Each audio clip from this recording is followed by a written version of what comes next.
Have you ever felt like you were pouring your heart into someone, only to be treated like your love and attention didn't even matter? Have you ever given your time, your energy, your care, and found yourself ignored, undervalued, or even taken for granted? It can be painful when you feel like you're just an option to others, someone they turn to when it's convenient but never truly prioritize. But what if I told you there was a way to change that? What if I showed you how to make everyone around you see your true value? Not as just another person in their life, but as a priority, someone they can't afford to lose. In today's video, I'll share with you 10 life-changing principles inspired by Buddhist wisdom that will help you transform how others view you, how they treat you, and how you show up in relationships. Welcome to the Tranquil Mind, where we explore the depths of Buddhist philosophy to find peace, balance, and wisdom in our everyday lives. Buddhism teaches us profound lessons on self-worth, impermanence, and respect, principles that can completely revolutionize how we relate to ourselves and others. These teachings are not just about spiritual growth. They're powerful tools that can help us build healthier, more fulfilling relationships. Stick with me as we dive into these 10 techniques to earn love, respect, and attention in a way that feels natural and aligned with your true self. This video is not just about changing how others see you.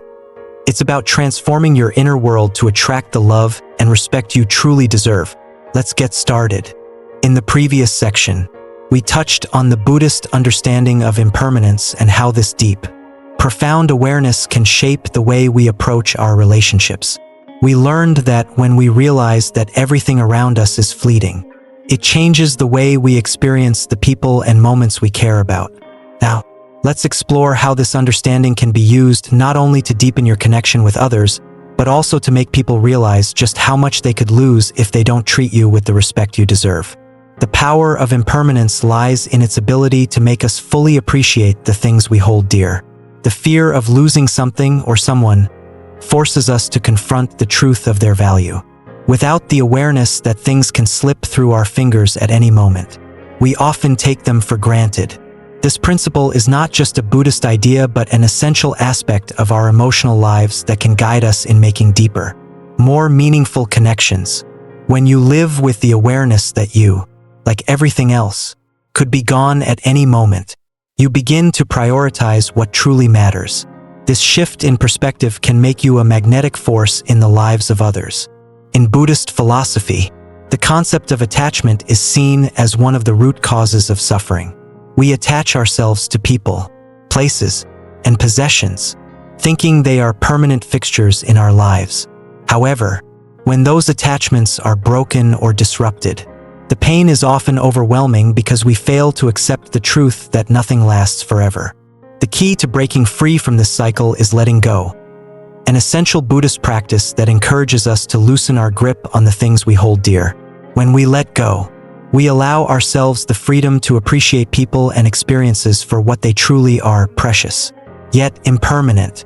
The fear of losing someone is a reflection of the underlying truth that everything is temporary. By embracing this truth, we stop chasing after people and start living in a way that naturally attracts respect and admiration. When you live your life with the awareness that you could lose someone at any moment, you automatically make yourself more valuable in their eyes. There was a monk, Tenzin, who lived in a small Buddhist monastery high in the Himalayas. Tenzin had spent many years meditating and reflecting on the nature of life and impermanence. He had come to understand that everything, from the mountains to the river that flowed by the monastery, was subject to change. Nothing in the world could be held onto forever, not even the people we love. One day, a young man named Lamo came to the monastery seeking guidance. Lamo was troubled by his relationships. He felt disconnected from the people he loved, and no matter how much he tried, it seemed like they were slipping away. He had always been the one to give, to invest his energy, but in return, he felt neglected, overlooked. He approached Tenzin and asked, "Why is it that the more I try to hold on to my relationships, the more I feel like I'm losing them? How do I keep the people I care about from drifting away?" Tenzin smiled gently and invited Lamo to meditate with him beside the monastery's river. As they sat in silence, Tenzin said, "Lamo, you are like this river. The water flows gently, steadily, but it does not remain in the same place for long. The river does not cling to the past, and neither should we. We must let go of attachment and allow relationships to flow naturally. If we try to hold on to them too tightly, we will only cause suffering." Lamo looked at Tenzin, confused. "But how do I keep my relationships strong? How do I stop them from fading away?" Tenzin took a deep breath and began. "Imagine that you are the river. You are constant, always flowing, but you are not stagnant. The more you try to hold on to people, the more you suffocate them. You must understand that, like the water in this river, the people in your life are also impermanent. The fear of losing someone makes you realize their value. But it is when you let go that they truly see how precious your presence is." Lamo sat quietly, absorbing Tenzin's words. Tenzin continued, "The fear of losing someone is a natural part of life, but it is also a reminder to never take anyone or anything for granted. By embracing the impermanence of life, you begin to live fully in the present, valuing each moment and each person in your life while accepting that their presence, like the river, will eventually change. You begin to live in a way that makes others feel they could lose you forever, and that, my friend, is the key to building lasting and meaningful relationships." Now that we've looked at the Buddhist perspective on attachment and the story of Tenzin and Lamo, let's examine how you can apply this powerful concept to your own life and relationships. The first step in making people feel they could lose you forever is to embrace your own independence. The more you are able to live your life in a way that is fulfilling and meaningful on your own, the more valuable you become in the eyes of others. When others see that you are not desperate for their attention or approval, they begin to understand that you are someone they could lose. This awareness creates a sense of urgency in relationships, a need to appreciate you while they still have the chance. Here's how to begin. Spend time developing your own interests, hobbies, and passions. When you have a full life outside of your relationships, you make yourself less dependent on others for emotional validation. This is not about rejecting relationships. It's about showing others that your happiness doesn't rely solely on their presence. In a world where people expect immediate responses and constant availability, learning to set boundaries is key. The more you make yourself available, the more you become easily accessible. When you create space, both physically and emotionally, people will begin to feel the absence of your presence. This void will make them realize your value. While being present in your relationships is important, giving too much can diminish your value. When you give too much of yourself, too often, without any reciprocity, people stop seeing you as a treasure.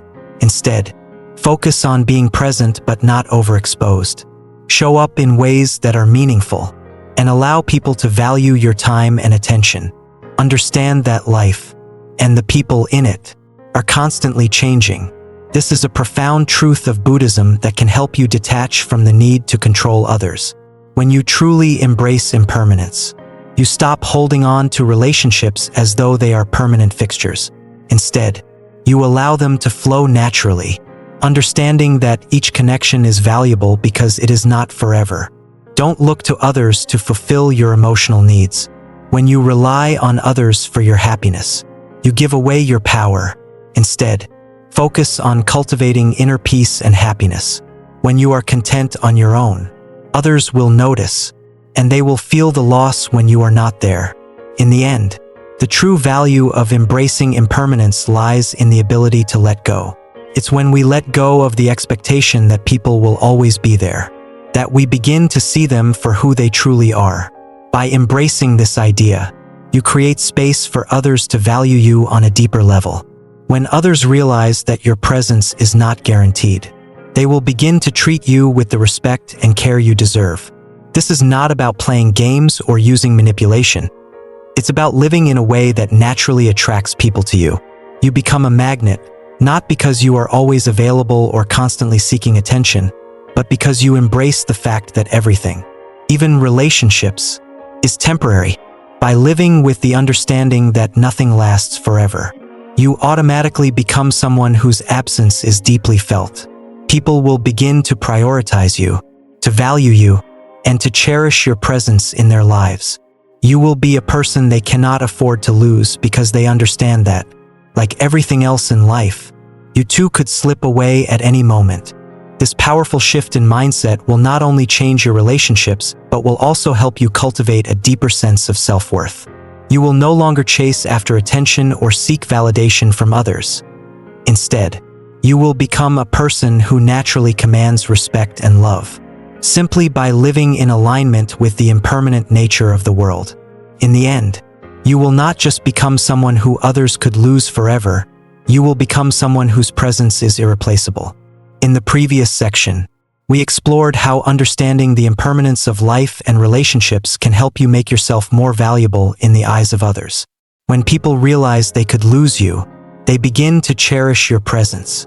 Now, let's delve deeper into one of the most essential aspects of building meaningful, respectful relationships. Not being available for every call. This principle ties closely to Zen and mindfulness, both of which teach us how to balance presence with space, creating room for deeper connections to flourish. In Zen philosophy, one of the key teachings is the practice of detachment. This doesn't mean cutting people off or abandoning relationships. Rather, it involves letting go of the need to be constantly available, to be the person who is always there at a moment's notice. This form of detachment is rooted in mindfulness, which teaches us to be fully present in each moment but also aware of when we need space to rejuvenate, reflect, and nurture our own lives.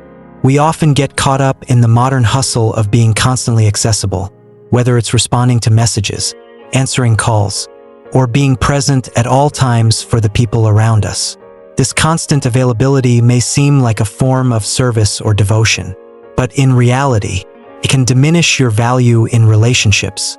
It's as if you're always on standby, waiting for others to reach out, with your entire life revolving around their schedules and needs.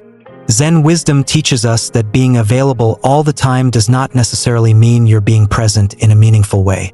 Sometimes, the most meaningful connections happen when there is space between moments, allowing people to reflect on their interactions and long for your presence. When you are always available, you risk becoming too accessible, too predictable, and too ordinary in the eyes of others. The balance between being present and creating space is crucial for cultivating respect and admiration. Think about the moments in your life when you've truly appreciated someone. Was it when they were constantly at your disposal? Or was it when they gave you the space to miss them? When someone is always available, there is no room for desire or longing. They are just there, like background noise. But when there is space, the other person begins to realize how precious your presence is, because they can feel the absence of it. In Zen, this balance is often likened to the space between breaths. Just as your breathing cannot be continuous without pause, relationships cannot thrive if there is no space for reflection, yearning, or contemplation. When you create space in your interactions, you allow people the time to miss you, to realize your importance, and to reflect on the value you bring into their lives. Detachment is not about distancing yourself emotionally. It's about creating a healthy distance where the quality of your interactions deepens and becomes more meaningful. I can recall a time when I truly understood the power of not being constantly available. It was during a period of my life when I was deeply involved in helping friends, colleagues, and family with their personal problems. I prided myself on being the person they could always rely on, the one who would drop everything to answer a call or help in any way possible. For a while, it felt good to be needed. I felt valued, important, and indispensable. However, over time, I began to notice that my relationships were becoming strained. People were expecting me to always be there, and I started to feel as though my needs and desires were being ignored. I was overextending myself, and in the process, I was losing my sense of self and my ability to truly connect with others. It wasn't until one day, when I was emotionally and physically drained, that I realized the importance of balance. I had spent so much time taking care of others that I had neglected my own well-being. I found myself answering calls and messages at all hours of the day. Even when I had nothing left to give, I was giving people access to my time, energy, and emotions, but I wasn't creating space for myself to heal and reflect. One evening, I decided to take a break from responding to messages. I didn't answer any calls or texts for 24 hours. It wasn't easy at first, as I felt guilty for not being available. But something incredible happened. When I finally checked my messages the next day, I found that the people who needed me were not only understanding but actually more appreciative of my time. It was as if the brief absence had made them realize just how much I brought to the table. My relationships began to feel more balanced, and I started to feel stronger and more grounded. In the days that followed, I adopted a new approach. I set clear boundaries, prioritizing my own well-being while still being there for others. But this time, I made sure to give myself space to recharge and refocus. This change didn't just make me more available when I chose to be. It made my interactions with others more meaningful. People began to respect my time more, and I noticed that the connections I had were deeper and more authentic. I realized that by creating space for myself, I was also creating more room for the people I cared about to value my presence in their lives. When you aren't constantly available, you become someone worth waiting for, someone whose time is valuable and limited, making your presence that much more important. When you stop being available for every call, you unlock a magnetic quality that draws people in. You begin to exude a sense of mystery and importance, not because you're playing hard to get, but because your life is full, rich, and worth waiting for. People will start to realize that when they do have access to you, it's a privilege, not an expectation. They'll begin to respect your boundaries, your time, and your energy. This is where Zen wisdom comes into play, the art of being fully present while also knowing when to step back. By embracing mindfulness and detachment, you allow yourself to be more than just an option in someone's life. You become a priority. Here are a few ways to start implementing this principle in your own life. Define clear boundaries for your time and energy. Don't allow people to demand your attention at all hours of the day. Set aside time for yourself, time for your work, and time for relationships. Make sure your availability is on your own terms. Instead of always filling the air with conversations or responding immediately to texts and calls, allow moments of silence. Let your relationships breathe.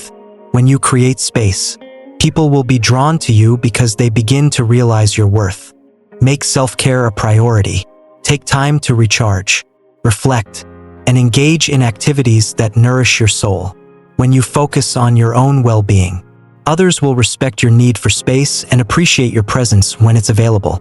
Practice being fully present when you do interact with others. When you aren't constantly distracted by your phone or obligations, your presence becomes a gift, and people will notice. They'll feel valued because you are truly engaged with them. Recognize that your time is as valuable as anyone else's. Don't let others dictate when and how they can access you. Learn to say no when it's necessary and communicate your limits clearly. Not being available for every call is about creating balance in your relationships. It's about knowing when to be fully present and when to step back. When you embrace Zen and mindfulness, you begin to understand the importance of space, not just for your own well-being, but for the health of your relationships. By creating space, you allow others to appreciate your presence and understand your worth. In the end, you will not just become someone they seek out in times of need, you will become someone they respect and value deeply. You will build relationships that are strong, healthy, and meaningful because you've created a foundation of mutual respect. So, take a step back, set your boundaries, and watch as your connections grow deeper, richer, and more fulfilling. In our previous discussions, we've explored the power of impermanence, the idea that understanding the fleeting nature of things can make us more valuable in the eyes of others. We've also looked at the importance of creating space in relationships, balancing presence with moments of absence to foster deeper connections. Now, let's dive into another principle that can make you truly magnetic. Don't reveal everything. Be mysterious. When we think about relationships, whether personal or professional, we often feel the pressure to open up completely and show everything we are. All at once, we reveal our vulnerabilities, our emotions, our desires, thinking that transparency will strengthen our connections. While honesty and openness are essential, revealing too much too soon can have the opposite effect. It can cause people to lose interest or take you for granted. This is where the art of mystery and curiosity comes in. Buddhism teaches us the value of not showing everything. The idea of withholding certain aspects of ourselves is not about deception or dishonesty.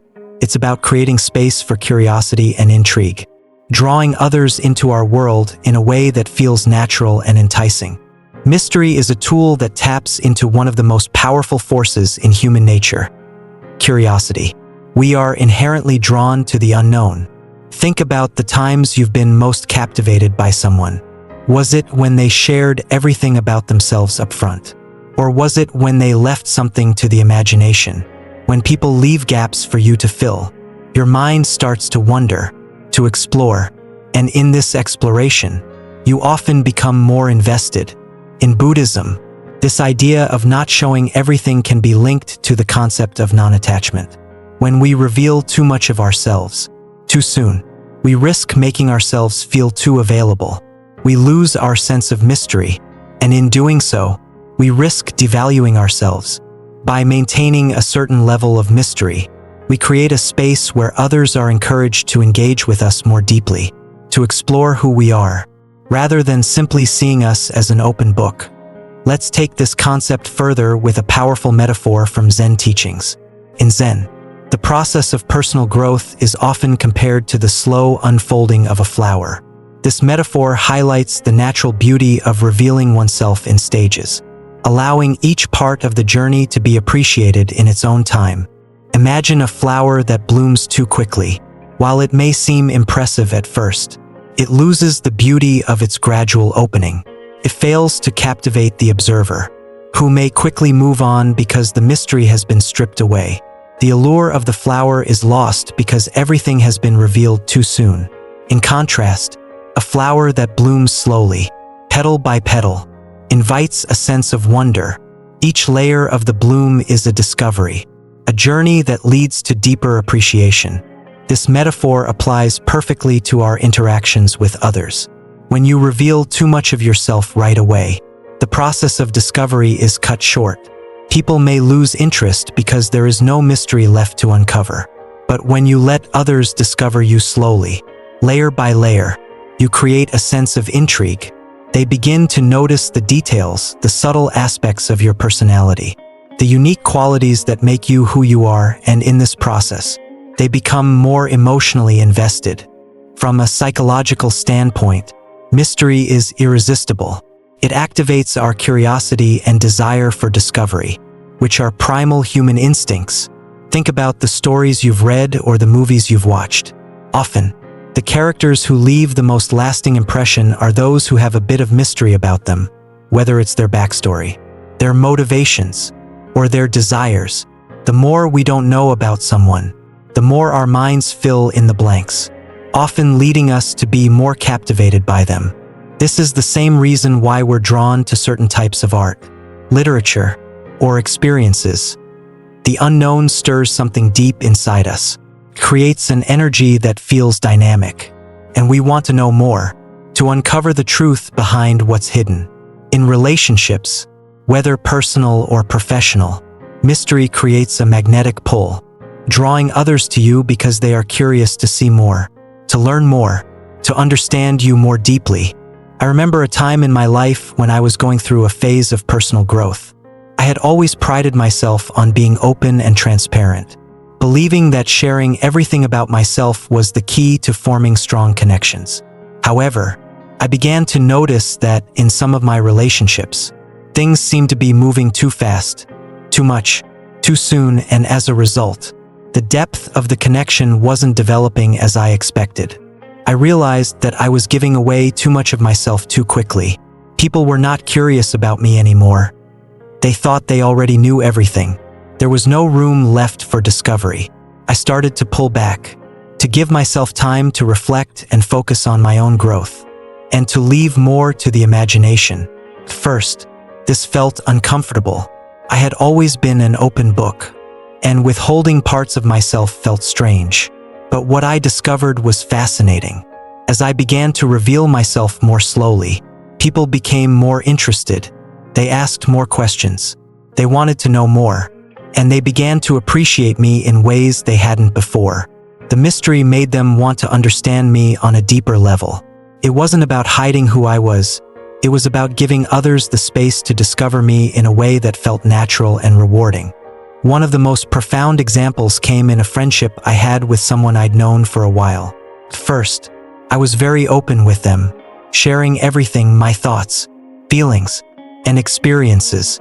But as time went on, I noticed that they seemed less engaged, less invested. I decided to step back, to be less available, and to reveal less of myself in the conversations we had. What happened next was incredible. The more I held back, the more they reached out, asking deeper questions, wanting to know more. It wasn't until I allowed a sense of mystery to emerge in our relationship that it truly blossomed. Now that we've explored the power of mystery and curiosity, let's discuss how you can apply this principle in your own life to build stronger, more meaningful relationships. When getting to know someone, reveal yourself gradually. Start with the basics and allow the relationship to deepen over time. Share more as trust builds, and as the relationship develops, let each layer of your personality unfold naturally. In the same way we've discussed being less available, allow space for curiosity. Don't feel the need to respond immediately to every message or phone call. Make people appreciate your time and attention by not being at their disposal 24/7. Don't let your emotions be too transparent all the time. Allow others to wonder about how you feel, to explore your emotional world. This does not mean you should be closed off or emotionally distant, but rather that you should give people the time and space to understand you more deeply as they observe you over time. It's okay to not reveal every detail about your life or your feelings. Allow some aspects of yourself to remain hidden, leaving others to wonder. People are often drawn to the unexplained. The questions they want to answer about you make them more invested in your presence. Mystery is also cultivated by living a full and interesting life. Pursue your passions, explore new ideas, and develop new skills. When people see that you are living a rich, fulfilling life, they naturally want to be a part of it and learn more about you. In the end, mystery isn't about being deceptive or hiding your true self. It's about creating a sense of intrigue and curiosity that draws others in. By revealing yourself slowly, maintaining emotional space, and allowing others to wonder about you, you cultivate deeper, more meaningful connections. As in Zen teachings, where the unfolding of a flower represents the beauty of gradual discovery, so too can your relationships flourish when you allow them to evolve at their own pace. Embrace the mystery of who you are, and allow others to be captivated by the process of getting to know you. As you slowly reveal more of yourself, you'll find that your relationships become more engaging, more rewarding, and more profound. You'll become the person people are drawn to, not because you're an open book, but because there's so much more to discover. In our previous discussions, we've explored several powerful principles from Buddhist teachings that can significantly enhance our relationships. We learned about the importance of impermanence, which helps us understand the true value of people and experiences by embracing their fleeting nature. We also looked at the significance of creating space in relationships, learning to balance presence with absence to maintain healthy, respectful connections. Now, we move on to another essential principle that can transform the way we relate to others: being valuable and allowing others to invest in you. When we talk about relationships, whether they are romantic, familial, or professional, the foundation of any healthy relationship is mutual respect and interdependence. In Buddhism, relationships are viewed as a web of interconnectedness, where each individual plays an important role in the lives of others, and vice versa. But this interdependence doesn't mean that one person should constantly give without receiving. In fact, True value in relationships is created when both parties are equally invested in one another. This investment is not just emotional or financial. It's about showing up for each other, contributing time and effort, and valuing each other's presence and contributions. However, before others can invest in us, we must first understand our own value. When you know your worth, you stop seeking validation from others and begin to attract people who appreciate you for who you truly are. This is not about pride or arrogance. It's about recognizing your own intrinsic value and ensuring that others see and treat you accordingly. One of the core teachings of Buddhism is the idea of interdependence, the notion that all things in the universe are connected and rely on one another to exist. This extends to human relationships as well. Buddhists believe that no one exists in isolation. We are all part of a larger web of existence, and each person has a role to play in the lives of others. This interdependence creates a framework for mutual respect, the understanding that we all contribute to one another's lives, and that these contributions are equally valuable. In Buddhist philosophy, mutual respect is at the heart of healthy relationships. It's not about one person dominating the other or constantly giving while the other receives without effort. Instead, both people should be equal participants in the relationship, each bringing something of value to the table. This idea can be explained by the concept of the middle way, which teaches us to avoid extremes and find balance in all aspects of life. In relationships, this balance means not overextending ourselves in the name of love or friendship, nor should we expect others to constantly meet our needs without making an effort ourselves.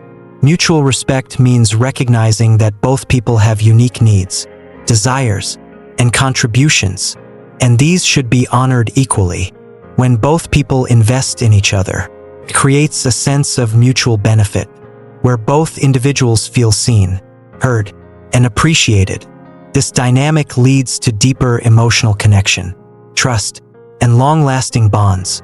Let me share a personal story about how the principle of mutual investment changed the dynamics of a relationship I hold dear. A few years ago, I was in a close friendship with someone I considered a confidant. For a long time, I gave this friendship my time, energy, and emotional support. I was always available to listen to their problems, offer advice, and help in any way I could. However, despite my efforts, I began to notice a growing imbalance in the relationship. I was the one always giving, and while I didn't expect anything in return, I couldn't help but feel that the friendship was beginning to feel one-sided. I started to feel emotionally drained. My friend would often reach out only when they needed something, whether it was a listening ear, advice, or support during difficult times. While I was happy to help, I realized that the effort wasn't being reciprocated. I began to feel undervalued, like my time and energy weren't being respected. In the previous sections, we've explored key principles from Buddhist teachings that help us build better, more meaningful relationships. We've learned about the importance of impermanence, the value of space in relationships, and the power of creating mutual investment. Now, we move on to one of the most crucial lessons for both personal well-being and healthy relationships: treating your own needs as a priority. At first glance, this may seem like a simple concept, but in reality, many of us struggle with it. In a world that constantly demands our time, attention, and energy, can be difficult to put ourselves first. We often find ourselves prioritizing others, whether it's in our friendships, family relationships, or work, until we have nothing left for ourselves. This is where self-respect and self-love come into play. In Buddhist philosophy, the practice of self-compassion is at the heart of personal growth and the ability to truly love and care for others. To truly give love, support, and energy to the people around us, we must first fill our own cup. If we ignore our own needs and fail to take care of ourselves, we end up burnt out, exhausted, and emotionally drained. This can lead to resentment, frustration, and even a sense of disconnection from the very relationships we are trying to nurture. In Buddhism, we are taught that self-love and self-compassion are not selfish acts. They are essential practices that help us live a life of balance, peace, and fulfillment. Buddhism teaches that self-compassion is an essential part of personal well-being. The Buddha himself emphasized that in order to love others, we must first love ourselves. This principle may sound counterintuitive to many, especially in a culture that often prioritizes self-sacrifice and putting others before oneself. However, Buddhism encourages us to recognize that we cannot pour from an empty cup. Self-compassion is not about indulging in selfish desires or neglecting our responsibilities to others. Instead, it's about showing ourselves the same kindness, care, and understanding that we would offer to a close friend. It involves being patient with ourselves, especially in moments of failure or difficulty, and recognizing that we are deserving of love and care, just like anyone else. The Buddha often spoke about the importance of balance in all aspects of life, and this includes caring for our own well-being. When we neglect ourselves, we disrupt the natural balance of our lives. Just as we need food, water, and rest to nourish our bodies, we also need emotional and mental care to nourish our hearts and minds. Self-compassion is the practice of recognizing and honoring these needs, allowing us to maintain our strength, clarity, and peace. Treating your own needs as a priority is not about being selfish. It's about recognizing that you are an essential part of the equation in any relationship. And if you neglect yourself, the quality of your relationships will suffer. Think of it as the analogy of a tree that cannot grow strong and bear fruit unless it has healthy roots. Your own self-care and self-respect are the roots that allow you to grow emotionally and spiritually, enabling you to give to others in a way that is sustainable and fulfilling. When we fail to prioritize our own needs, we run the risk of burnout. We give so much of ourselves that we have little left to give when it's needed the most. Just as a tree with shallow roots is more likely to wither in a storm, a person who neglects their own needs is more likely to break under the pressure of life's demands. Ignoring self-care can lead to physical, emotional, and mental exhaustion. When we feel depleted, we become irritable, disengaged, and disconnected from others. We can no longer show up fully for the people who matter most in our lives, because we are too busy trying to keep ourselves from falling apart. Prioritizing our needs allows us to recharge and return to our relationships and responsibilities with a renewed sense of energy, patience, and love. In Buddhist philosophy, self-respect is seen as the foundation of healthy relationships with others. When we respect ourselves, we set clear boundaries, honor our own needs, and make decisions that align with our well-being. This self-respect acts as a model for others to follow. When people see that you respect your own time, energy, and emotions, they are more likely to treat you with the same respect. Respecting yourself also means knowing when to say no. In a culture that often glorifies overextending ourselves, it can be hard to say no. But it is one of the most powerful ways to honor your needs. Saying no is not about being rude or dismissive. It is about protecting your time and energy so that you can give more fully when it matters. Saying no allows you to be more intentional with your commitments and ensures that you are not sacrificing your own well-being for the sake of others. Let me share a personal story of when I learned the hard way how ignoring my own needs can lead to burnout. A few years ago, I was working on multiple projects, helping friends and family, and trying to meet all the demands of my daily life. I was constantly running on empty, telling myself that I would rest later, after just one more task. I was always available to help others, but I neglected to check in with myself. I thought I could keep pushing through, that my energy would last forever. But soon, I found myself physically exhausted, mentally drained, and emotionally numb. One afternoon, I collapsed into bed after a particularly long day and realized that I had no energy left to give. I felt empty. It wasn't just physical exhaustion, it was a deep sense of emotional burnout. I had been giving so much of myself to others, and in doing so, I had neglected to take care of my own emotional and mental health. I felt disconnected from myself and, ironically, from the very people I had been trying to help. It was in that moment that I realized the importance of self-care. I had been running on fumes, and it wasn't sustainable. just like a tree that cannot produce fruit without strong roots. I realized I couldn't continue to give to others without first nourishing myself. I needed to rest, recharge, and invest in my own well-being before I could truly show up for others in a meaningful way. This realization led me to adopt new practices for self-care. I started setting boundaries, saying no when I needed to, and prioritizing my physical, emotional, and mental health. I made time for activities that nourished my soul, whether it was meditating, reading, or simply taking a walk outside. I began to see the value in treating my own needs as a priority, and this made me feel more fulfilled and connected to the world around me. The analogy of the tree perfectly illustrates the importance of self-care. Just as a tree cannot grow without strong roots, we cannot grow emotionally, spiritually, or relationally without a strong foundation of self-respect and self-care. The stronger your roots, the more you can withstand the storms of life, and the more fruitful your relationships will be. Self-care nourishes our roots. It replenishes us so that we can continue to grow, develop, and offer our love and energy to others. Just as a tree needs water, sunlight, and nutrients to thrive, we need time for rest, reflection, and personal growth to nourish our hearts and minds.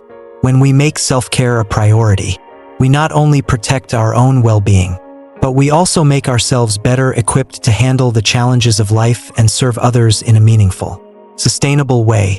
Now that we've explored why treating your own needs as a priority is so crucial, let's discuss some practical steps you can take to make self-care a regular part of your life. Recognize your limits and communicate them to others. This could mean saying no to additional work, declining invitations when you need rest, or taking time off from social obligations to focus on your well-being. In our busy lives, it's easy to overlook the need for rest, whether it's a nap, a walk in nature, or simply time to unwind. Make rest a priority. Your body and mind need time to recharge in order to function at their best. Be kind to yourself, especially when things don't go as planned. Instead of being overly critical, offer yourself the same compassion you would give a close friend. Understand that you deserve love and care, no matter the circumstances. Whether it's meditation, reading, or a creative hobby, make time for activities that bring you joy and fulfillment. These moments of joy are essential for maintaining balance and emotional health. Spend time reflecting on your feelings, thoughts, and needs. Journaling or meditative practices can help you stay in touch with your inner self and ensure that you are caring for your emotional health. In the end, treating your own needs as a priority is not just about taking care of yourself for your own sake. It's about becoming the best version of yourself so that you can show up fully in your relationships and responsibilities. By practicing self-compassion and self-respect, you strengthen your emotional and mental roots, allowing you to be more present, loving, and effective in all aspects of life. Just as a tree needs strong roots to grow and bear fruit, you need to nourish yourself in order to thrive and share your energy with others. When you make self-care a priority, you are not only taking care of your own well-being, but you are also ensuring that you can continue to give, love, and contribute to the world around you in a meaningful and sustainable way.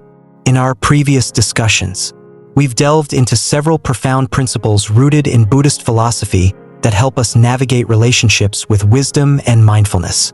We've learned how to value ourselves, create balance in our lives, and prioritize self-care in order to bring more harmony into our connections with others.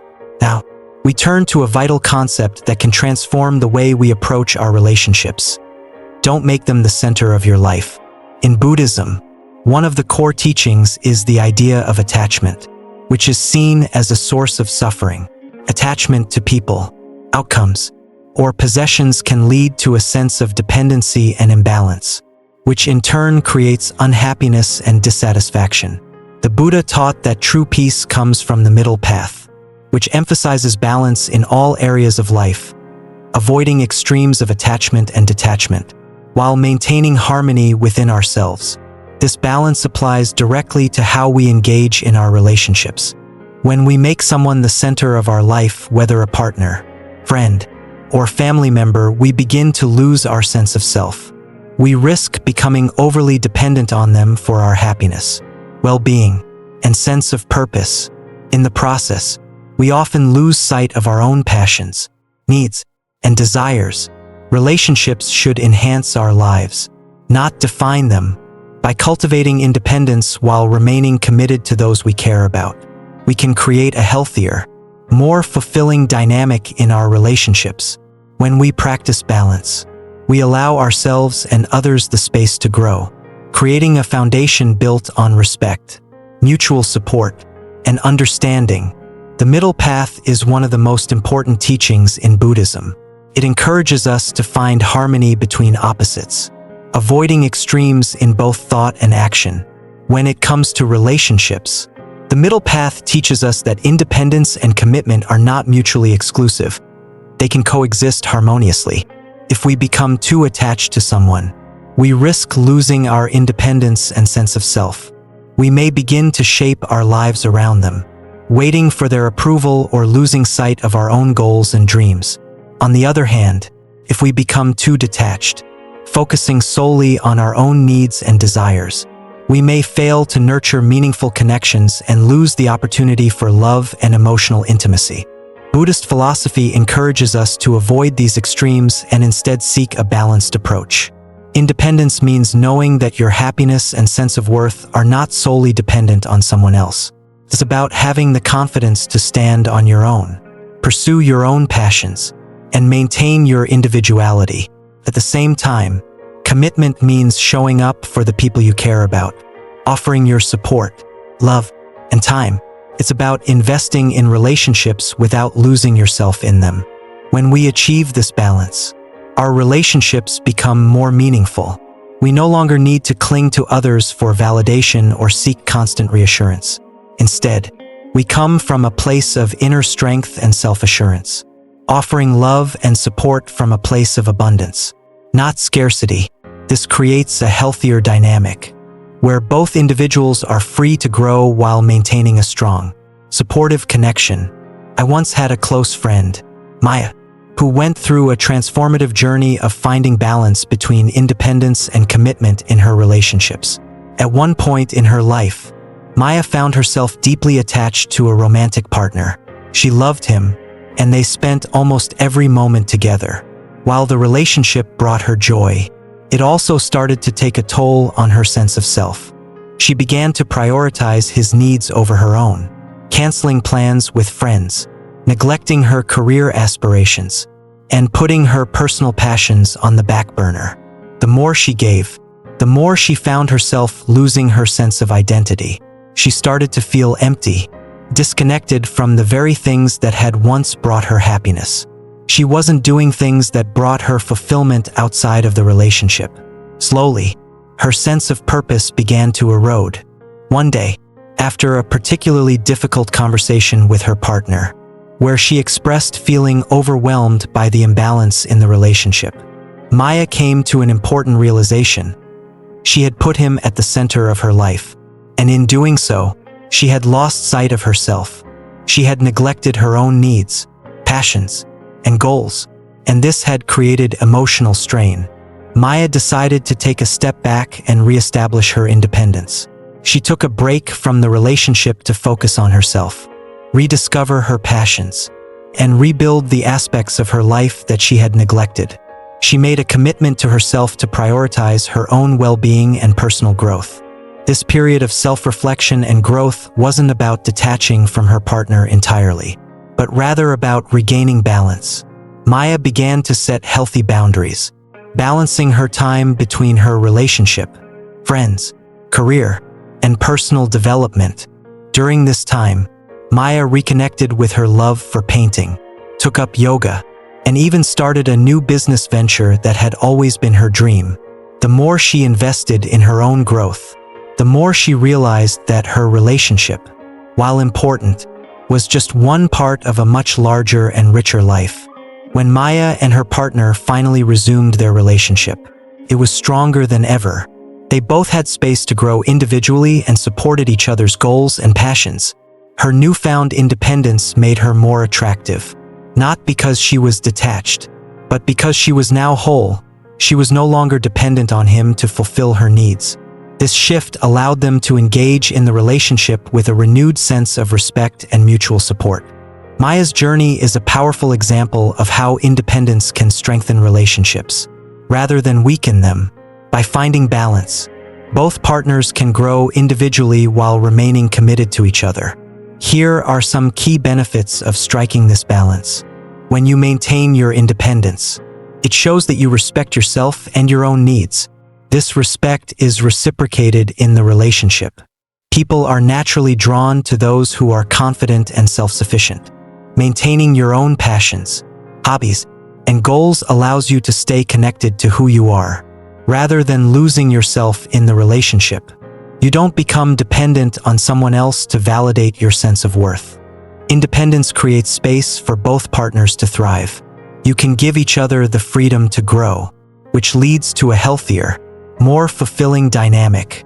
Instead of being overwhelmed by constant emotional demands, you both have the opportunity to develop and support one another's dreams.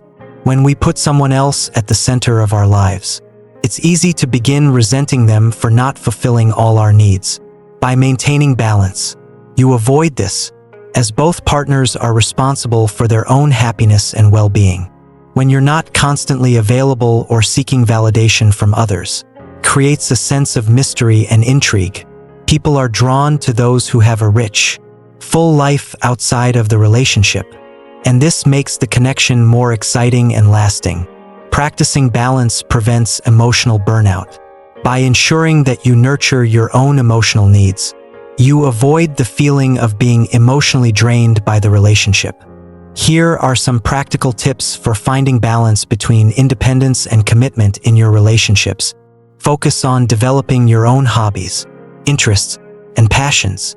This allows you to maintain a strong sense of self, even within a committed relationship. Recognize when you need space for yourself and communicate those needs clearly. This can mean taking time for self-care, pursuing individual goals, or simply having moments of solitude. Keep nurturing your personal goals and dreams. When you're working on something that excites you and fulfills you, you create a sense of purpose that doesn't rely on your relationship for validation. Encourage your partner to pursue their own interests and goals, just as you pursue yours. A healthy relationship allows both people to grow individually while supporting each other's journey. In Buddhism, mindfulness is the practice of being present and aware of your thoughts, feelings, and actions.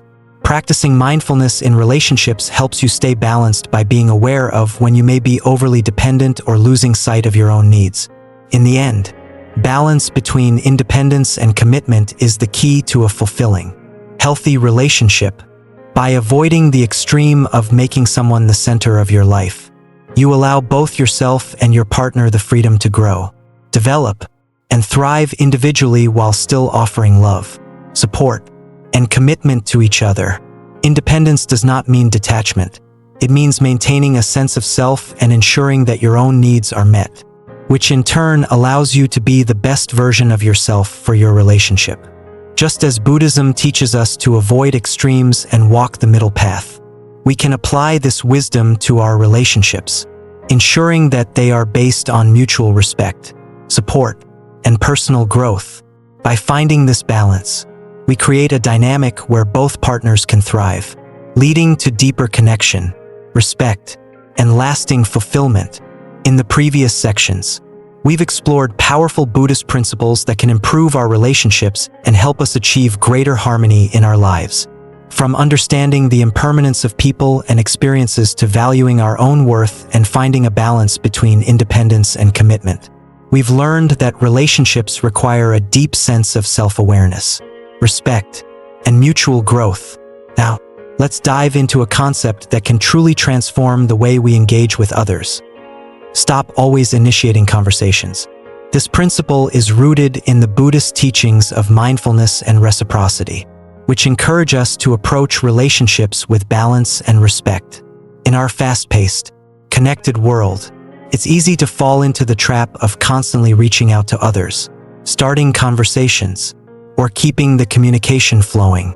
While it's natural to want to connect with others, Always initiating conversations can sometimes lead to an imbalance in relationships. It can cause one person to feel like they are doing all the emotional labor while the other remains passive. In Buddhist philosophy, relationships thrive on mutual respect, and reciprocity is a fundamental aspect of healthy, balanced interactions.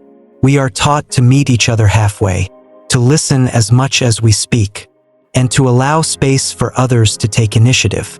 When we step back and allow others to step up, we create a more balanced dynamic where both people feel valued and invested. At the heart of mindfulness is the practice of being present, observing, listening, and responding with intention. When we are mindful, we are not only aware of our own actions but also attuned to the actions and needs of others. In relationships, mindfulness encourages us to understand that communication is a two-way street. Just as we want to be heard and valued, others also want the same. Reciprocity in relationships is about mutual exchange. Both parties should be equally invested in the conversation. Whether it's a text, a phone call, or a face-to-face discussion, when one person is always the one to initiate, it creates an imbalance where the other person may become passive, not feeling the need to make an effort to engage. This dynamic can lead to feelings of frustration or neglect. Buddhism teaches that relationships should not be one-sided. Just as the flow of energy between the body and mind requires balance, so does the flow of energy in our interactions with others. The more we allow space for the other person to initiate or respond, the more we foster mutual respect and understanding. By stepping back and allowing others to initiate conversations, we allow them the opportunity to show genuine interest in us. We allow the relationship to become a shared experience, where both individuals feel equally responsible for the connection. In every relationship, it's important that both people are contributing equally. When you always initiate, the other person may feel less involved or less invested in the connection. By allowing them to step up and make the effort, you create a balanced dynamic where both parties contribute to the flow of conversation. When you stop constantly initiating, you show respect for the other person's autonomy and space. You allow them to choose when and how to reach out to you, which in turn fosters a sense of mutual respect. When relationships are built on respect, both individuals feel valued, heard, and cared for. By stepping back and not always being the first to reach out, you give others the opportunity to show their genuine interest in you. It's easy to take someone for granted when they're always available. But when you create space, the other person has to make an effort to connect, which often leads to more meaningful and authentic interactions. Constantly initiating conversations can be emotionally draining. If you find yourself always being the one to reach out, you may eventually feel depleted, as though you're doing all the emotional work. By allowing others to initiate, you prevent this emotional burnout and create a healthier relationship dynamic where both parties share the responsibility for emotional engagement. Stepping back from always initiating gives you the opportunity to focus on your own growth and self-care. Instead of constantly focusing on others, you can take time to nurture your own interests, passions, and well-being. This, in turn, makes you more interesting and fulfilled when you do engage with others. I remember a time when I was in a friendship that seemed to revolve around me always taking the lead in our interactions. At first, it didn't bother me. I enjoyed being the one to reach out, make plans, and keep the conversation going. But over time, I began to feel a sense of imbalance. I was always the one to text first, to arrange our meetings, and to start the conversation. It began to feel like I was carrying the emotional weight of the friendship on my own. One day, after a particularly exhausting period in my life, I decided to step back. I didn't initiate any conversations or make any plans for a week. I thought, let's see if they'll reach out to me. At first, it felt uncomfortable. I was used to being the one who took the lead, and I wasn't sure what would happen if I didn't. Would they miss me? Would they notice? Would our friendship fall apart because I wasn't putting in the effort? The first few days passed, and I didn't hear from them. But as time went on, something interesting happened. They reached out. Not only that, But they also began to ask questions about my life, my well-being, and what I had been up to. They took the time to check in, something they hadn't done in a while. I realized that, in stepping back, I had allowed them the space to show genuine interest, and in doing so, they began to invest in the friendship in a way they hadn't before. It wasn't about playing a game or trying to manipulate the situation. It was simply about creating space for them to step up and take responsibility for the relationship. The result was a deeper, more balanced connection, where both of us felt equally engaged. What I learned from this experience is that relationships thrive when there's a balance of effort from both sides. By not always initiating conversations, I allowed my friend the opportunity to show me that they cared, and that small shift led to a stronger, more meaningful connection. If you find yourself always initiating conversations, it might be time to step back and allow others the chance to show their interest. Here are some practical ways to make that shift. If you typically initiate every conversation, try waiting and see if the other person reaches out. It may feel awkward at first, but remember, relationships are about balance and reciprocity. Instead of constantly texting, calling, or making plans, allow for gaps in communication. This doesn't mean ignoring the other person. It means giving them the space to make the first move. If you find yourself always available to others, it's important to set boundaries. Let people know that you need time to focus on yourself, your passions, and your own well-being. This gives them the opportunity to step up and take more responsibility in the relationship. When you step back from always initiating, you create the opportunity to focus on yourself. Invest time in your hobbies, interests, and self-care. This not only benefits you, but also makes you more interesting and fulfilled when you do engage with others. Instead of always giving, practice being open to receiving. Allow others to take the lead in conversations and actions, and be receptive to their efforts. This creates a healthier dynamic where both people feel appreciated and valued. In relationships, both personal and professional, it's essential to strike a balance between giving and receiving. By stepping back and allowing others to initiate conversations, we create a space where both people can invest equally in the relationship. This fosters a sense of mutual respect and appreciation, and helps prevent emotional burnout. Just as mindfulness teaches us to be present and aware in our interactions, reciprocity encourages us to allow others the opportunity to show genuine interest and care. By practicing patience, creating space, and focusing on our own growth, we can build deeper, more meaningful relationships based on mutual respect and engagement. Remember, relationships are about balance, not about who initiates more, but about both people showing up with equal effort, interest, and care. When we allow the other person to step up, we create a relationship dynamic that feels nourishing, supportive, and lasting. In our earlier discussions, we've explored important Buddhist teachings that guide us toward healthier and more meaningful relationships. We've learned the significance of impermanence, the importance of creating space in relationships, the balance between independence and commitment, and how practicing mutual respect can lead to more fulfilling connections. Today, we dive into one of the most transformative principles: create your own happiness. At its core, happiness is something that begins within us, not dependent on external circumstances or other people. This concept may seem counterintuitive in a world that often teaches us to seek happiness from the outside, from our relationships, our jobs, or our material possessions. However, in Buddhist philosophy, true happiness is rooted in self-sufficiency, inner peace, and self-fulfillment. This means that we must cultivate our own happiness, independent of external factors, to achieve lasting joy and contentment. When we learn to be happy on our own, our energy shifts. Instead of relying on others to make us happy, we begin to radiate happiness from within, making us more attractive, magnetic, and capable of sharing joy with those around us. Happiness, as Buddhism teaches, is a state of being rather than a fleeting emotion that depends on external sources.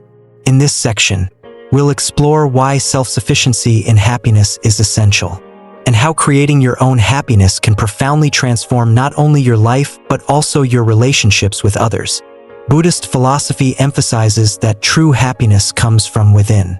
It's not about seeking external validation, approval, or material success to feel complete.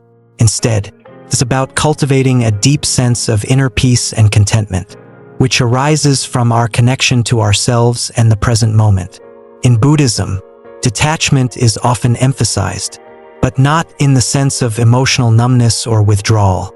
Rather, detachment refers to non-attachment, the ability to experience life without being controlled by it. We can enjoy life's pleasures, but we are not defined by them. Happiness in this context is a state of mind that is free from dependency on people, places, or things. By focusing on cultivating happiness from the inside, we develop the ability to manage our own emotional state. Instead of being reactive to external circumstances, we learn to respond from a place of peace, groundedness, and self-assurance. This ability to create our own happiness is what allows us to stay calm, even in difficult situations, and to find joy in life's simplest moments. In Buddhism, the practice of mindfulness plays a significant role in cultivating happiness. Mindfulness teaches us to be present with our thoughts and emotions without judgment. By observing our inner world with compassion and acceptance, we can create the space to understand what truly brings us joy and fulfillment. This practice of self-awareness helps us recognize that happiness is not an external pursuit, but a habit of mind that we can nurture and grow. When we achieve inner peace and self-fulfillment, our energy naturally shifts, making us more magnetic to others. Have you ever met someone who exudes calmness and joy? Regardless of the situation, that energy comes from within them, and it's incredibly attractive. When we are happy on our own, we become more emotionally available for others. We no longer seek validation or approval from others, and we are not dependent on their actions or words to feel good about ourselves. This inner security creates an aura of confidence and authenticity that draws people to us. The paradox is that when we are self-sufficient in our happiness, we are more available to give love, care, and attention to others. When we are emotionally fulfilled, we do not rely on others to fill our emotional gaps, and as a result, our relationships become more genuine. We no longer look to others for validation. Instead, we are able to offer support, empathy, and love from a place of abundance. This is why self-love is such a vital part of happiness. When we love ourselves, we set the foundation for deeper and more meaningful relationships. We show others that we respect and value ourselves, which invites them to do the same. It's not about arrogance or pride. It's about honoring our worth and treating ourselves with the same compassion we would show to a dear friend. I recall a time in my life when I was struggling with feelings of dissatisfaction, both with myself and with my relationships. I had been focusing so much on external validation, on seeking approval from others, achieving certain goals, and finding happiness through my interactions with people, that I neglected my own inner world. I would often feel frustrated and empty when others didn't meet my expectations, or when things didn't go the way I hoped. One day, I realized that I needed to make a shift. I needed to stop waiting for others to make me happy and start cultivating my own happiness. I began focusing on my personal growth, meditating regularly, engaging in activities I truly enjoyed, and practicing gratitude for the simple things in life. I stopped seeking validation from external sources and instead looked within to find contentment. I started learning how to be happy with who I was, independent of anyone else's opinions or approval. As I began to cultivate my own happiness, I noticed a profound change in how I felt about myself and how others responded to me. I became more confident, grounded, and peaceful. I no longer relied on others to validate my worth, and this allowed me to enter relationships from a place of self-assurance rather than neediness. My friendships and romantic relationships began to flourish, not because I was seeking happiness from others, but because I was sharing my happiness with them. The shift was subtle, but powerful. As I radiated inner peace, others were naturally drawn to me, I found myself surrounded by people who appreciated me for who I truly was, not for what I could give them. This change in energy created deeper, more meaningful connections. I realized that when I took the responsibility for my own happiness, I became a more attractive and magnetic person to others. Creating your own happiness is not something that happens overnight, but it is a skill that can be developed with practice. Here are a few steps you can take to cultivate inner peace and self-fulfillment. Mindfulness is the practice of being present with your thoughts and emotions without judgment. By observing your inner world, you can begin to understand what truly brings you joy and fulfillment. This practice helps you become less reactive to external events and more grounded in your own sense of peace. Take time to engage in activities that nourish your soul, whether it's a creative hobby, exercise, spending time in nature, or simply enjoying a good book. These activities help you connect with yourself and bring a sense of fulfillment that is independent of other people or external success. Gratitude is a powerful tool for cultivating happiness. Take time each day to reflect on the things you are grateful for, whether it's your health, your relationships, or the simple joys in life. Practicing gratitude shifts your focus from what's lacking to what's abundant in your life, fostering a deeper sense of contentment. One of the biggest barriers to happiness is seeking validation from others. While feedback from others is important, your sense of worth should come from within. Learn to recognize your own value, independent of others' opinions. Treat yourself with the same kindness and compassion you would show to a dear friend. Be patient with yourself, especially when things don't go as planned. Self-compassion helps you stay grounded and resilient, even during challenging times. While happiness starts from within, it is important to nurture the relationships that bring positivity into your life. Surround yourself with people who uplift and support you, and invest in relationships that encourage mutual respect, growth, and love. In Buddhism, attachment is seen as a source of suffering. Letting go of attachments, whether to outcomes, possessions, or relationships, frees you from the need for external validation. By embracing impermanence and living in the present moment, you can experience a deeper sense of joy and peace. In the end, creating your own happiness is about recognizing that true contentment comes from within. It's about cultivating self-sufficiency in happiness and finding joy in the present moment, independent of external circumstances or other people. When we focus on nurturing our own happiness, we not only enrich our lives but also become more attractive, magnetic, and emotionally available to those around us. Just as Buddhist philosophy teaches us to cultivate inner peace and self-compassion, we must also recognize that we are responsible for our own happiness. By focusing on personal growth, practicing mindfulness, and letting go of external validation, we create a life that radiates peace, fulfillment, and joy. When we are happy within ourselves, we invite others to share in that happiness and create deeper, more meaningful relationships. The happiness we cultivate within us is not only a gift to ourselves but a gift to the world around us. In our previous discussions, we've explored the Buddhist teachings that emphasize the importance of self-sufficiency in happiness, mutual respect, balance in relationships, and the power of mindfulness in our daily lives. We've learned that true happiness comes from within and that to form healthy, meaningful relationships, we must start by cultivating a deep sense of self-worth and inner peace. Now, we turn to one of the most profound and liberating teachings: be willing to walk away. This principle may seem difficult at first.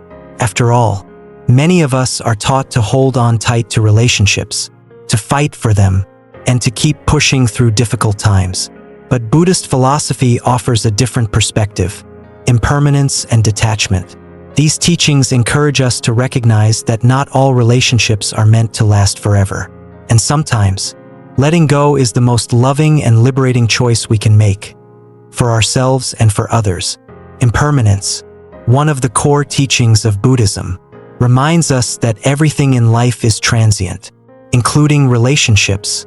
This understanding helps us release our attachments and accept that not all relationships are healthy, fulfilling, or aligned with our growth. Detachment does not mean indifference or a lack of love, but rather the ability to recognize when a relationship has served its purpose and when it's time to move on. Letting go of relationships, whether friendships, romantic partnerships, or even professional connections, can be incredibly difficult. However, by practicing detachment and recognizing the impermanence of all things, we free ourselves from unhealthy dynamics and make space for healthier, more fulfilling connections in our lives. This practice of letting go is not about rejection. It's about embracing the wisdom that some relationships are not meant to last, and that walking away is an act of self-respect and self-care. Buddhism teaches that impermanence, known as anicca, is one of the 3 marks of existence. Everything in life is in a constant state of change: our emotions, our circumstances, and our relationships. When we cling to things or people, believing they are permanent or unchangeable, we set ourselves up for suffering. Detachment in Buddhist teachings is the practice of accepting this impermanence and letting go of attachments that no longer serve us.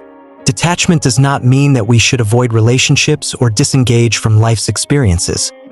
Rather, it teaches us to embrace life fully while also recognizing that nothing is permanent.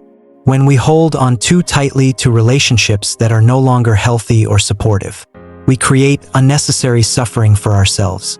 The practice of detachment involves recognizing when a relationship has become unhealthy, toxic, or stagnant, and being willing to walk away. Letting go of these relationships is an act of self-liberation, as it allows us to free ourselves from emotional and psychological burdens, making space for healthier, more nourishing connections. In Buddhism, this detachment is viewed as a way of cultivating inner peace.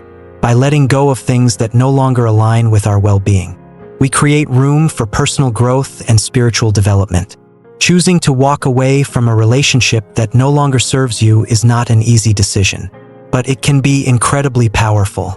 When we stay in relationships out of fear, obligation, or the belief that we cannot live without the other person, we sacrifice our own happiness and well-being. Buddhism teaches that true freedom comes from letting go of attachments, whether they are to people, outcomes, or even material possessions. Here are a few reasons why walking away can be a transformative act. When we choose to walk away from relationships that are unhealthy or unfulfilling, we are asserting our worth. We are acknowledging that we deserve better and that our emotional and mental well-being are worth protecting. This act of self-respect sets a powerful boundary, reminding ourselves and others that we will not tolerate toxicity or abuse. Sometimes, staying in a relationship that no longer serves us stunts our personal growth. When we detach and walk away, we free ourselves from limiting dynamics that may hold us back from realizing our potential. This space allows us to focus on self-improvement, pursue our passions, and build a life that aligns with our true values. Walking away from an unhealthy relationship can bring an overwhelming sense of emotional relief. We stop carrying the weight of someone else's issues or negativity, and we begin to reclaim our emotional energy. This emotional freedom allows us to feel lighter, more focused, and more at peace with ourselves. By letting go of relationships that no longer support us, we make room for new opportunities, whether that's in the form of new friendships, professional connections, or even new romantic relationships. Walking away allows us to open ourselves to the possibility of healthier, more aligned connections that contribute to our happiness and growth. Buddhism teaches that detachment is not about being cold or uncaring. It's about being compassionate with ourselves and others. Sometimes, walking away from a relationship is the most compassionate thing we can do, both for ourselves and for the other person. It may allow both parties to heal and grow in ways that wouldn't be possible if the relationship continued. Let me share a personal story of how letting go of a relationship that no longer served me led to profound personal growth. A few years ago, I was in a close friendship that had been a significant part of my life for many years. In the beginning, it was a source of support, laughter, and joy. However, over time, I began to notice that the relationship had become one-sided. I was the one constantly giving my time, energy, and emotional support, while the other person remained emotionally distant and often took me for granted. Despite my efforts to reach out and maintain the connection, I felt drained and unappreciated. First, I tried to ignore the signs.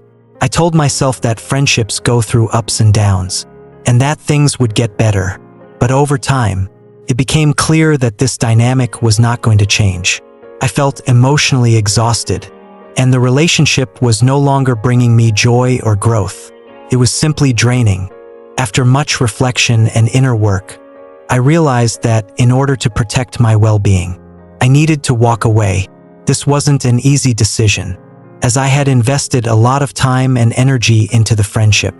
But deep down, I knew that staying in it was only perpetuating unhealthy patterns. I reached out to my friend and explained that I needed to step back from the relationship.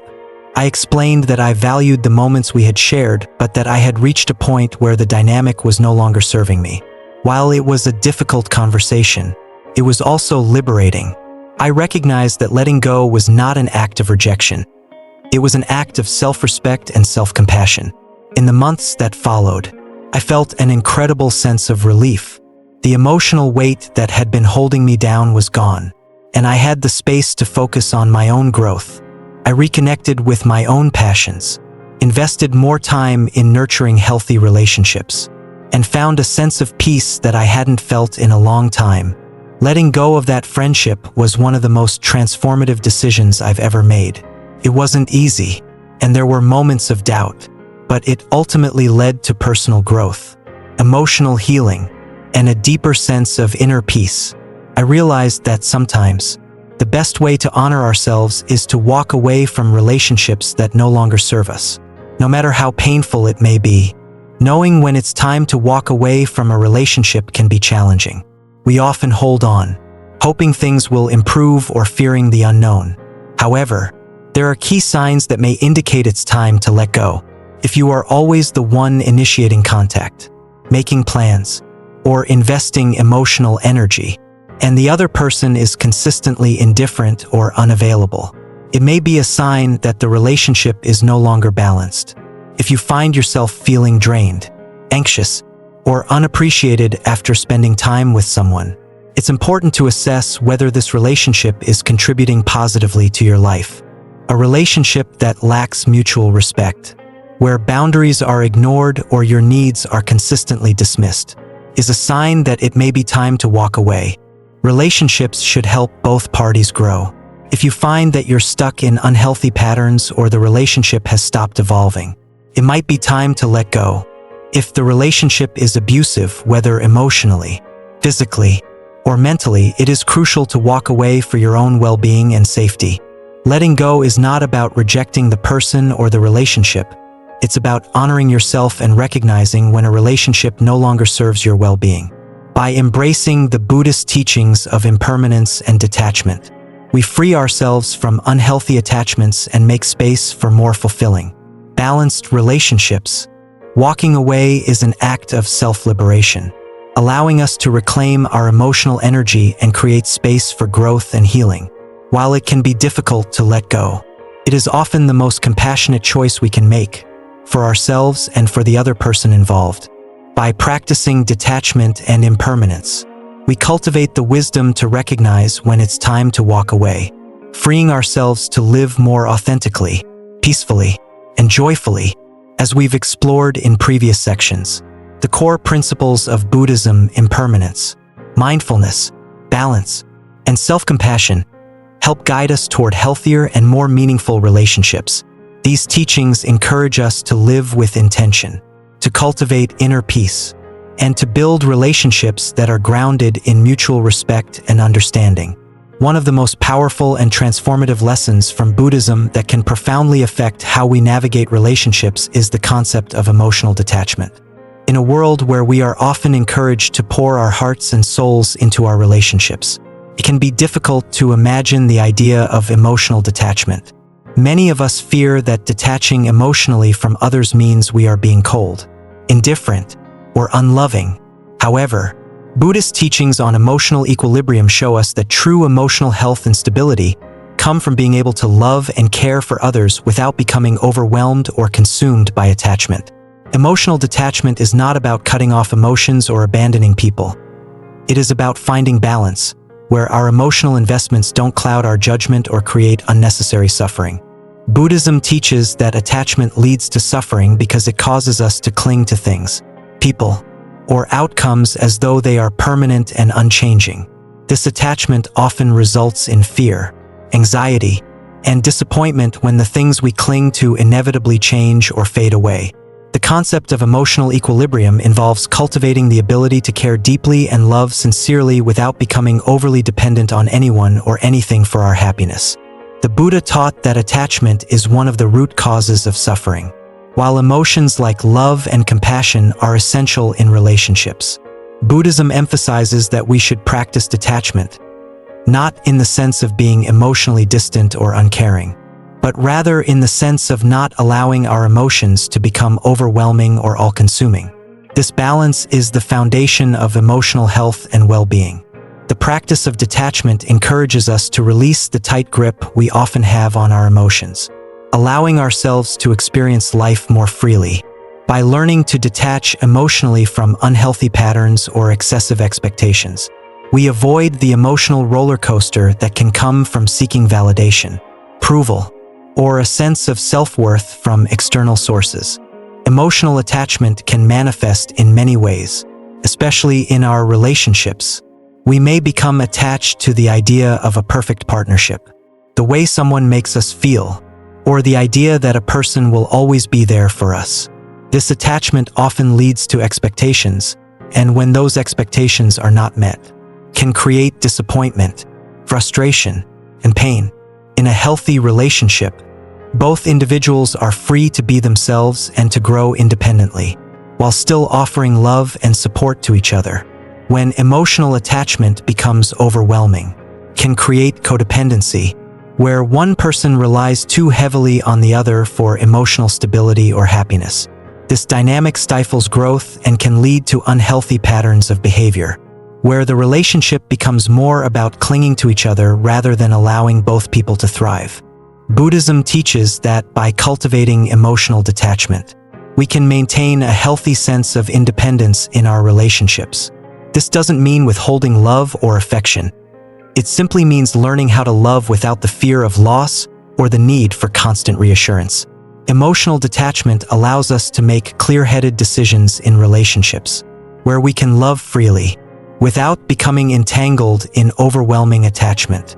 One of the key benefits of emotional detachment is the ability to set and maintain healthy boundaries in relationships. Without emotional detachment, it's easy to become enmeshed with others, where their emotions and actions dictate our own. This lack of boundaries can lead to overstepping or neglecting our own needs and desires, resulting in feelings of resentment, exhaustion, or frustration. When we practice emotional detachment, we allow ourselves to maintain clear boundaries, ensuring that our emotional well-being remains balanced. Boundaries help us engage in relationships in a way that is both nourishing and respectful. We can love and care for others without sacrificing our own sense of self. Detachment doesn't mean building walls around ourselves. It means learning to recognize when we are over-investing emotionally in a way that is harmful to us. By practicing emotional detachment, we free ourselves from the unhealthy cycle of needing to control or manipulate situations to meet our emotional needs. Instead, we allow relationships to unfold naturally, based on mutual respect, understanding, and trust. We engage with others not out of need or fear of abandonment, but from a place of balance and inner peace. I recall a time in my life when emotional detachment allowed me to make a clear-headed, peaceful decision in a relationship. I had been in a romantic relationship for several years, and at first, it was filled with love, excitement, and mutual respect.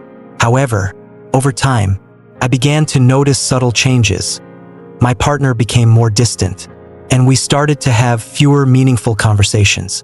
At the same time, I found myself becoming more anxious and worried about the future of the relationship. I noticed that I was emotionally attached to the idea of the relationship working out, and I began to fear the possibility of losing it. I wanted to hold on to it at all costs, despite the growing signs that it was no longer serving either of us in a healthy way. I was emotionally invested in maintaining the relationship because I feared what life would look like without it. I felt torn between my love for my partner and the nagging feeling that I wasn't being true to myself. After much reflection, I realized that my emotional attachment was clouding my judgment. I was so consumed by the fear of loss that I wasn't able to see things clearly. I was ignoring my own needs and the fact that the relationship was no longer fulfilling in the way it once had been. The emotional attachment was keeping me stuck in a cycle of fear and insecurity. In that moment, I made the decision to step back emotionally and allow myself the space to reflect on what was truly best for me. I practiced emotional detachment, not by shutting off my feelings or becoming indifferent, but by allowing myself to observe the situation from a place of clarity and calm. I recognized that sometimes love means letting go, and that by clinging to something that no longer brought me joy, I was preventing myself from growing and moving forward. After taking some time to reflect, I realized that the healthiest choice was to walk away from the relationship. This wasn't an easy decision, and it didn't come from a place of bitterness or anger, but from a place of emotional balance.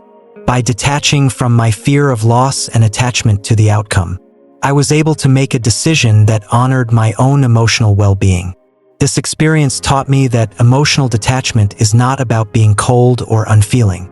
It's about having the strength to observe our emotions without letting them control us. When we detach emotionally, we create the space to make decisions that are aligned with our highest good, without being overwhelmed by fear, insecurity, or attachment. Emotional detachment allows us to make decisions that are based on reason and wisdom rather than fear or emotional impulses. We can assess situations with greater clarity and make choices that are in line with our well-being. By not being overly attached to outcomes, we cultivate inner peace. We stop worrying about what might happen and instead focus on enjoying the present moment, which leads to a deeper sense of contentment. Emotional detachment creates a healthier dynamic in relationships. Both parties can engage in the relationship from a place of mutual respect, rather than out of fear of loss or neediness. This fosters genuine, lasting connections based on shared growth and support. Detachment helps us recognize when relationships are no longer serving us. Whether it's a friendship, family relationship, or romantic partnership, emotional detachment allows us to walk away from unhealthy dynamics without feeling guilty or ashamed.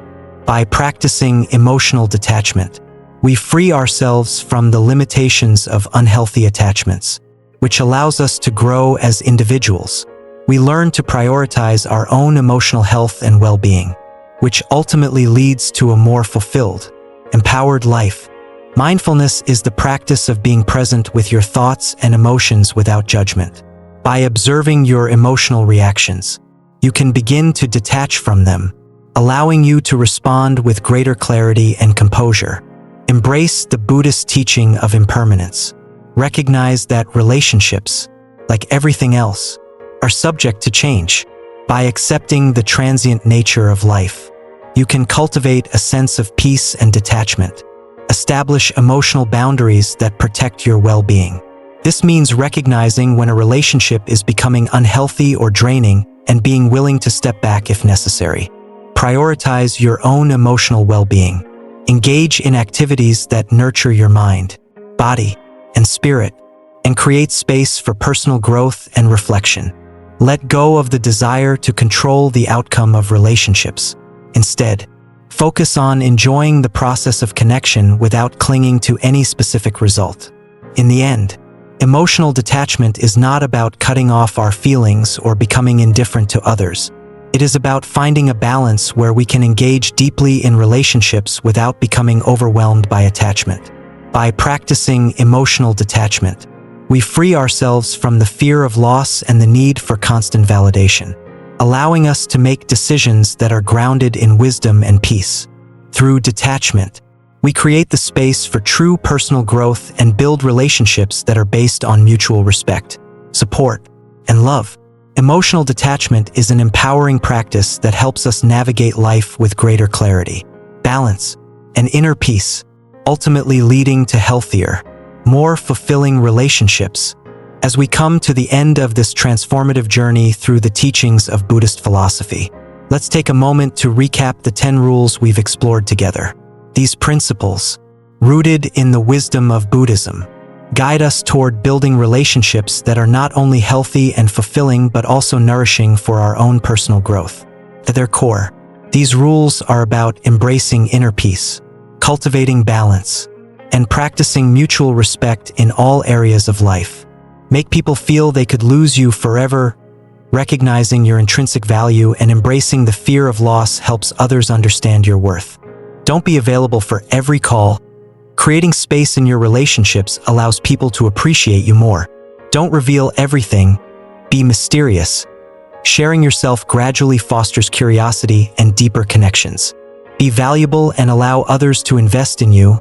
Healthy relationships are built on mutual respect and reciprocal investment. Treat your own needs as a priority. Self-compassion and self-respect create the foundation for strong, balanced relationships. Don't make them the center of your life. Maintaining your independence allows you to give and receive love without losing yourself. Stop always initiating conversations. Letting others take the lead fosters a sense of reciprocity and deeper engagement. Create your own happiness. Happiness is an internal process, and when we cultivate it within, we become more magnetic to others. Be willing to walk away. Recognizing when to let go of unhealthy relationships helps us protect our peace of mind. Don't get emotionally attached. Emotional detachment empowers us to make decisions based on clarity, balance, and wisdom. At the heart of these teachings is the central theme of Buddhist philosophy: living a life of balance, where we are neither overly attached nor indifferent, but grounded in the knowledge that everything in life is impermanent. By embracing self-respect, emotional equilibrium, and mutual respect, we open ourselves to deeper, more authentic relationships that not only enrich our lives, but also promote spiritual growth and inner peace. Reflecting on my own journey, I can confidently say that applying these principles has been life-changing. When I first encountered the teachings of Buddhism, I was like many of us, seeking happiness and fulfillment in external sources. I was emotionally attached to relationships, driven by the need for validation and approval. Over time, however, as I began to practice mindfulness, detachment, and self-respect, I started to feel a profound shift in my life. I stopped looking outside myself for happiness and began to cultivate it from within. This inner transformation has made my relationships deeper, more meaningful, and balanced. I no longer feel the need to chase after love, approval, or attention. Instead, I live with a sense of inner peace that radiates outward, naturally attracting the right people and experiences into my life. I found that by embracing impermanence and releasing attachments, I've experienced greater emotional freedom and growth. I encourage you to take these teachings to heart and apply at least one of these principles in your own life.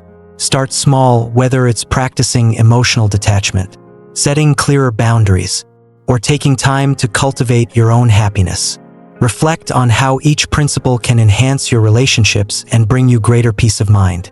Even if you choose just one rule to implement, you'll begin to notice a shift in your emotional state and the dynamics of your relationships. Whether it's creating space for others to show their love or letting go of a relationship that no longer serves you, these principles can have a profound impact on your emotional well-being and spiritual growth. Let me share a story of a friend who applied these principles and saw remarkable changes in her life. Emily, a close friend of mine, had been in a long-term relationship that had become increasingly one-sided. She was always the one giving, emotionally invested, and seeking to meet her partner's needs. While her own needs were ignored, she often felt drained and undervalued. After learning about the Buddhist principle of detachment, she made the courageous decision to stop emotionally investing in the relationship as she had before. She began setting clearer boundaries, focusing on her own growth, and letting go of her need for constant reassurance. First, it was difficult for her to practice detachment, but over time, she found inner peace and emotional clarity. This shift not only empowered her to leave the unhealthy relationship, but also opened her up to healthier connections that supported her well-being. Her journey exemplifies how applying these Buddhist teachings can create the space for personal growth, freedom, and authentic relationships. By prioritizing her own happiness and practicing detachment, Emily was able to reclaim her life and make room for positive changes. As we conclude, it's important to reflect on how practicing these principles doesn't just improve our relationships. It transforms our lives. The journey toward emotional balance, self-respect, and mutual respect leads us not only to better relationships but to greater spiritual growth and peace of mind. When we embrace impermanence and detachment, we free ourselves from unnecessary emotional burdens and open ourselves to deeper love, connection, and fulfillment. True peace of mind comes when we no longer depend on external validation or seek happiness in fleeting things. When we learn to live in alignment with these Buddhist teachings, we cultivate a life that is grounded in balance, harmony, and inner strength. The relationships we nurture will be more meaningful, and we will continue to grow spiritually as we embrace each moment with clarity and love.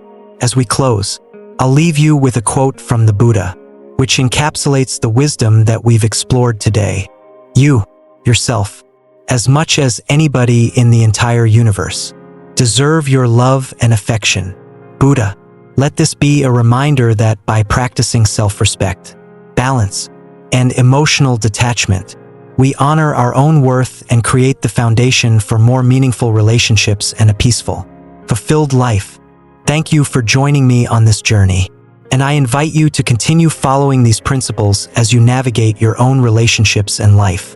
May you find peace, growth, and happiness on this path. If you found this content helpful, be sure to subscribe to the Tranquil Mind, where we explore the transformative power of Buddhism and mindfulness to create a life of inner peace and harmony.